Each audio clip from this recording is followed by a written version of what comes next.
When Mawusi turned 19, everything began to change. Kojo started to view her in a different light. The sibling affection that had always brought comfort began to take on a more intense nature. It started with touches that lingered a bit too long and words of affection that felt somewhat off. Kojo's advances were initially subtle. "Mawusi, you're so stunning," he would remark. One afternoon, while their father was away at work, Kojo made his move. "Always remember, the end justifies the means," he whispered. This is the tale of Mawusi and her older brother, Kojo. Mawusi grew up in a small, quiet town where everyone knew each other's business. Her family was close-knit, consisting of her father, her older brother Kojo, and herself. Their mother had died giving birth to Mawusi, leaving a void they had learned to navigate together. Kojo, 7 years her senior, had taken on a protective role from a young age.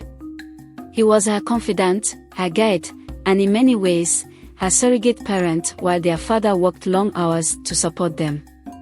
Their bond was strong, built on years of shared experiences and mutual reliance. When Mawusi turned 19, everything began to change. Kojo, now 26, started looking at her differently. The sibling affection that had always brought comfort began to take on a more intense, complicated nature. It started with touches that lingered a bit too long and words of affection that felt somewhat off. Kojo's advances were initially subtle, testing the boundaries of their relationship. "Mawusi, you're so stunning," he would remark, his gaze lingering on her longer than necessary. "Any girl would be lucky to have you." Mawusi, naive and deeply trusting of her brother, didn't immediately recognize the shift. She found herself drawn to him, confused by the mix of familiar love and the new, unsettling emotions stirring within her. One afternoon, while their father was at work, Kojo made his move. He had been pushing the boundaries more each day, and Mawusi found herself unable to resist his advances. His words were persuasive, his touch insistent. "This is our secret," he whispered, his voice a mix of urgency and tenderness. "No one needs to know. It's just us, Mawusi." Caught between her love for her brother and the growing sense that something was deeply wrong, Mawusi succumbed. Their relationship crossed a line that day, a line that, once crossed, could never be undone. Kojo convinced her that what they had was special, unique, something beyond the comprehension of the outside world. Over time, Mawusi's initial resistance gave way to a deep, consuming love for her brother. She withdrew from friends and potential suitors, her world narrowing to the confines of her home and the illicit relationship she shared with Kojo. She convinced herself that this was where she belonged, that no one else could understand her the way Kojo did. By the time Mawusi turned 23, she discovered she was pregnant. Kojo told her never to mention his name, otherwise they would be banished from the village. When asked about the father, she refused to say, fearing the scandal and repercussions. Her father, oblivious to the truth, accepted her silence, assuming she had made a mistake in judgment. Kojo stood by her, but their relationship grew strained under the weight of their secret. Mawusi gave birth to a handsome boy, and for 2 years she continued to live under the shadow of her relationship with Kojo.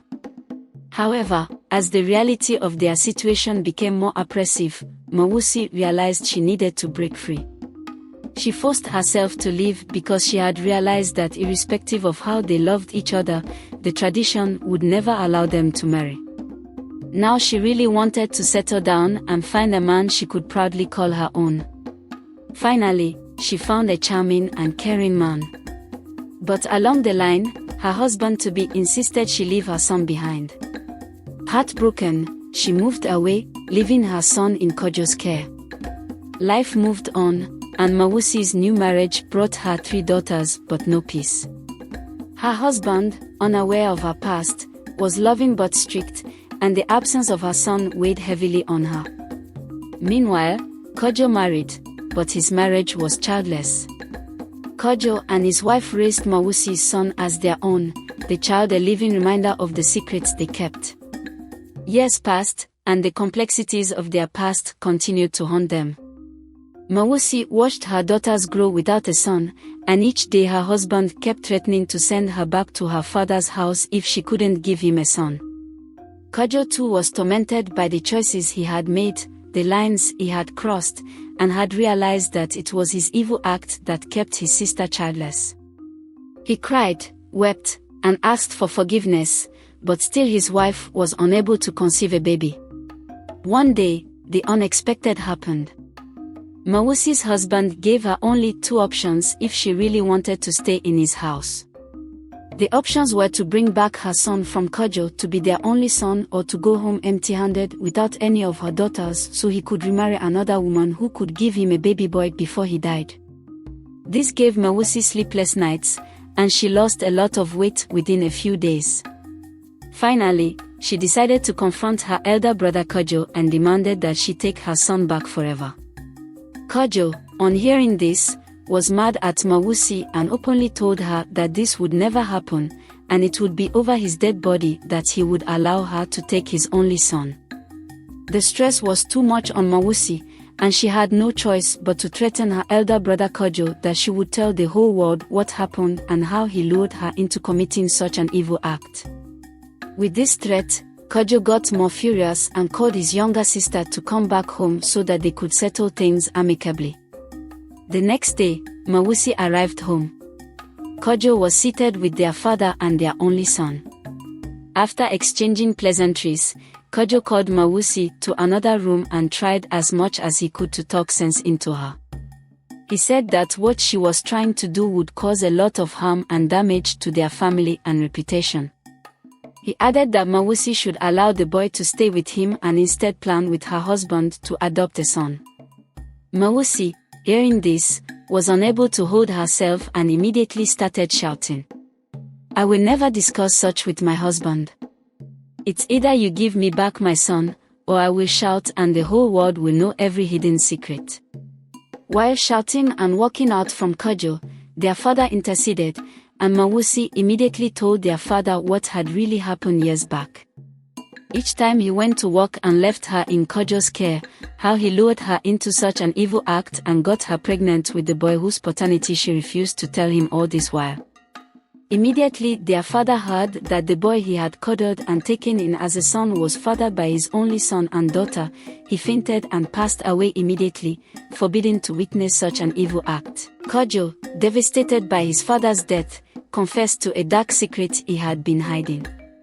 Years ago, he had been involved in a tragic accident that claimed the life of a young girl.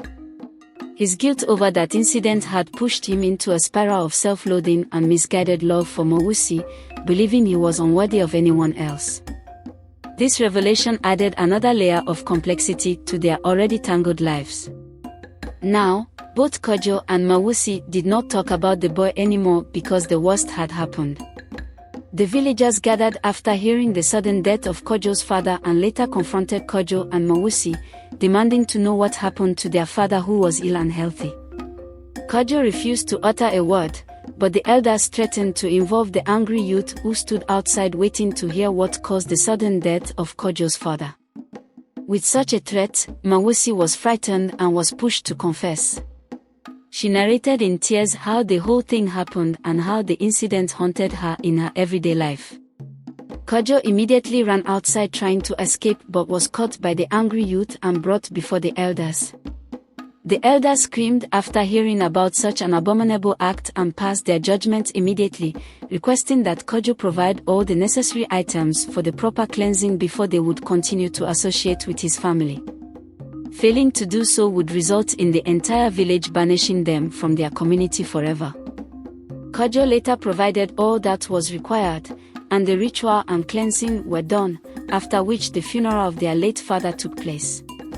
When Mawusi returned to her husband's house, her husband did not welcome her but rather asked her to leave immediately because he could not accommodate such a woman who hid such evil and abominable acts throughout their stay as husband and wife.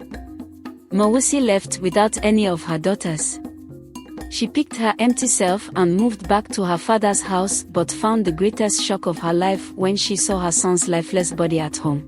Unbeknownst to Mawusi, Kojo's wife, consumed by jealousy and bitterness over her childlessness, had poisoned the boy, seeing him as a constant reminder of her husband's sins and her own infertility. This final act of cruelty shattered any remaining bonds within the family. When Mawusi discovered her son's lifeless body, her world shattered. The news spread through the village like wildfire. Kojo's wife was immediately arrested and arranged to face the laws of the land. She has indeed dipped her feet into a pool of big trouble. Overwhelmed by grief and a sense of betrayal, she decided against seeking revenge. Instead, Mawusi knew she needed to escape the source of her pain to heal and find peace. With a heavy heart, she left the village entirely, moving to a distant town where she could start anew. In her new home, Mawusi focused on rebuilding her life. She found solace in small, daily routines and gradually began to heal from the trauma of her past. Years passed, and Mawusi's efforts paid off. Her daughters grew into strong, compassionate young women, each reflecting the resilience and strength Mawusi had nurtured in them. Mawusi herself became a pillar of her new community, known for her wisdom and kindness. She even started a support group for women who had experienced similar traumas, providing them with the support and understanding she had once so desperately needed. Meanwhile, back in the village, Kojo faced the consequences of his actions. Ostracized by the community, he lived a life of isolation and regret. The weight of his past mistakes bore heavily on him, and he spent many years in deep reflection, grappling with the harm he had caused. One day, Mawusi decided it was time to return to the village only for a brief visit. She felt a deep sense of closure was needed to fully heal. With a sense of calm she had not felt in years, she returned to her childhood home. The village had changed, but the memories remained vivid. Upon her arrival, she sought out Kojo.